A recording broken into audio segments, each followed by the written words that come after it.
ಸೇಡು ಸಾಧಿಸಿದ ಸರ್ದಾರ ಅರ್ಥಾತ್ ಮನಮೆಚ್ಚದ ಮೈಲಾರಿ ಎಂಬ ನಾಟಕದ ದಿವ್ಯ ಸಾನ್ನಿಧ್ಯವನ್ನು ವಹಿಸಿದಂತ ಪರಮ ಪೂಜ್ಯರಾದಂತ ನಾಗರಾಜ್ ಧರ್ಮರ್ಮ ಸಾಕಿನಿಟ್ಟಿಗಿ ಹಾಗೂ ಹಿರೇಮಠರವರೇ ಮತ್ತು ಈ ನಾಟಕದ ಅಧ್ಯಕ್ಷತೆಯನ್ನು ವಹಿಸಿದಂತ ಮಾಜಿ ಗ್ರಾಮ ಪಂಚಾಯತಿ ಅಧ್ಯಕ್ಷರಾದ ರಂಜಾನ್ ಸಾಬ್ ಅವರೇ ಮತ್ತು ಈ ನಾಟಕದ ಜ್ಯೋತಿಯನ್ನು ಬೆಳಗಿಸಿದಂತ ನಮ್ಮ ಗಜೇಂದ್ರಗಡ ತಾಲೂಕಾ ಕುರುಬರ ಸಂಘದ ಅಧ್ಯಕ್ಷರಾದಂಥ ಅಂದಪ್ಪಣ್ಣ ಬಿಚ್ಚೂರವರೇ ಹಾಗೂ ಕಲಾ ಪ್ರೇಮಿಗಳು ಪ್ರೋತ್ಸಾಹಕರಾದಂಥ ಮಾಜಿ ತಾಲೂಕ್ ಪಂಚಾಯತಿ ಉಪಾಧ್ಯಕ್ಷರಾದಂಥ ಶಶಿಧರಣ್ಣ ಹೂಗಾರವರೇ ಹಾಗೂ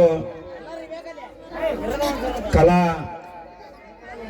ಪೋಷಕರಾದಂಥ ಪೊಲೀಸ್ ಇಲಾಖೆಯಲ್ಲಿ ಕರ್ತವ್ಯ ನಿರ್ವಹಿಸುತ್ತಿರತಕ್ಕಂಥ ಆತ್ಮೀಯರಾದಂಥ ರಂಗನಾಥ್ ಡೊಳ್ಳಿನವರೇ ಮತ್ತು ಆತ್ಮೀಯ ಸ್ನೇಹಿತರು ಸಮಾಜ ಸೇವಕರು ಹೋರಾಟಗಾರರಾದಂಥ ನ್ಯಾಯವಾದಿಗಳಾದ ರಫೀಸ್ ತೋರ್ಗಲ್ ಅವರೇ ಮತ್ತು ಡಾಲಾಯತ್ ಅವರೇ ಮತ್ತು ನಾಟಕ ಕಂಪನಿಯ ಮಾಲಕರಾದಂಥ ಪರಶುರಾಮ್ ಮೇಟಿ ಅವರೇ ಲಕ್ಷ್ಮಣರವರೇ ವೀರನ್ಗೌಡ್ರೆ ಮತ್ತು ಎಲ್ಲ ವೇದಿಕೆ ಮೇಲೆ ಆಸೀನರಾದ ರಾಮಪುರ ಗ್ರಾಮದ ಗಣ್ಯ ಮಾನ್ಯರೇ ಮತ್ತು ಹಾರ್ಮೋನಿಯಂ ಮಾಸ್ತರರ ಆತ್ಮೀಯರಾದಂಥ ಶಂಕರ್ ರೊಟ್ಟಿ ಅವರೇ ಮತ್ತು ನಮ್ಮ ಗುರುಗಳಾದ ಪರಶುರಾಮ್ ಲಕ್ಕಲ್ಗಟ್ಟಿ ಅವರೇ ಮತ್ತು ಪುಟ್ಟರಾಜ್ ಮೆಲೋಡಿ ಸಂಗೀತ ಬಳಗವೇ ಹಾಗೂ ನಾಟಕವನ್ನು ನೋಡಲು ಬಂದಂತ ಎಲ್ಲ ತಾಯಂದಿರೇ ಕಲಾಭಿಮಾನಿಗಳೇ, ಇವತ್ತು ರಂಗಭೂಮಿ ನಾಟಕಗಳು ಅತಿ ಹೆಚ್ಚು ಜನಪ್ರಿಯವಾಗಿದೆ. ಇವತ್ತೇನು ನಮ್ಮೂರಿನ ರಾಮಪುರ ಗ್ರಾಮದ ಯುವಕರೇನು ಒಂದು ನಾಟಕವನ್ನು ಪ್ರದರ್ಶನ ಮಾಡ್ತಾ ಇದ್ದಾರೆ. ಸೇಡು ಸಾಧಿಸಿದ ಸರದಾರ ಅರ್ಥಾತ್ ಮನಮೆಚ್ಚಿದ ಮೈಲಾರಿ ಎಂಬ ಒಂದು ಅದ್ಭುತವಾದಂತ ನಾಟಕ. ಇವತ್ತು ನಾಟಕ ಅಂದ್ರ ಬರೇ ಮನರಂಜನೆ ಅಲ್ಲ.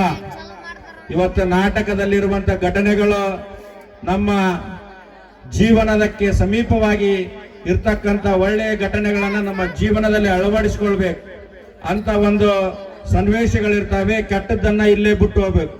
ಇವತ್ತು ನಾಟಕಗಳಿಂದ ಕೂಡ ಸಮಾಜದಲ್ಲಿ ಜಾಗೃತಿಯನ್ನು ಮೂಡಿಸ್ತಕ್ಕಂಥ ಕೆಲಸ ಇಂದಿನಿಂದ ನಡೀತಾ ಇರ್ತವೆ. ಸಮಾಜದಲ್ಲಿ ನಾಟಕಕ್ಕೆ ತನ್ನದೇ ಆದ ಇತಿಹಾಸವಿದೆ. ಪ್ರಾಚೀನ ಕಾಲದಿಂದಲೂ ಕೂಡ ನಾಟಕ ಇವತ್ತು ದೇಶದಲ್ಲಿ ನಡ್ಕೊಂಡು ಬಂದಿದ್ದಾವೆ. ನಾಟಕಗಳಿಂದ ಹಲವಾರು ಸುಧಾರಣೆಗಳನ್ನು ಕಾಣಬೇಕು. ಇವತ್ತು ನಮ್ಮೂರಿನ ಯುವಕರು ತಿಂಗಳಾನುಗಂಟ್ಲೆ ತಾಲೀಮ್ ಕಲಿತು ಇವತ್ತು ನಾಟಕ ಆಡ್ತಾರ.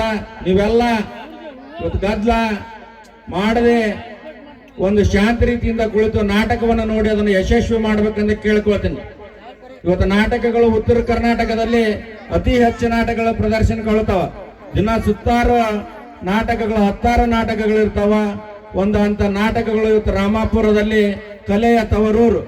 ಇಂಥ ರಾಮಾಪುರದಲ್ಲಿ ಇನ್ನೂ 10 ನಾಟಕಗಳು ಪ್ರದರ್ಶನಗೊಳ್ಳಲಿ ಎಂದು ಕೇಳಿಕೊಳ್ಳುತ್ತಾ, ಮತ್ತು ಇವತ್ತು ನಾಟಕ ಅಂದ್ರೆ ಒಂದು ಸಣ್ಣ ವಿಷಯ ಹೇಳ್ತೀನಿ. ಅಂದ ನಾಟಕ ಒಂದು ತಾಯಿಯ ಋಣ ತೀರ್ಸಲ್ಲ ಅನ್ನೋದು ಒಂದು ನಾಟಕ. ಹಿಂಗ ಊರಾಗ ಆಡೋ ಮುಂದೆ ತಾಯಿಯ ಋಣ ತೀರ್ಸಕ್ ಆಗಲ್ಲ ಅಂತಂದ ನಾಟಕದ ಅರ್ಥ ಇರ್ತ. ಕೊನೆಗೆ ಒಬ್ಬ ರಾಜ ಇರ್ತಾನ. ಊರ್ ರಾಜ ತಾಯಿ ಋಣ ಯಾಕೆ ತೀರ್ಸಕ್ಕಾಗಲ್ಲ, ನಾನು ರಾಜ ಅದೀನಿ ತೀರಿಸ್ತೀನಿ ಅಂತಂದು ಹೇಳ್ತಾನ.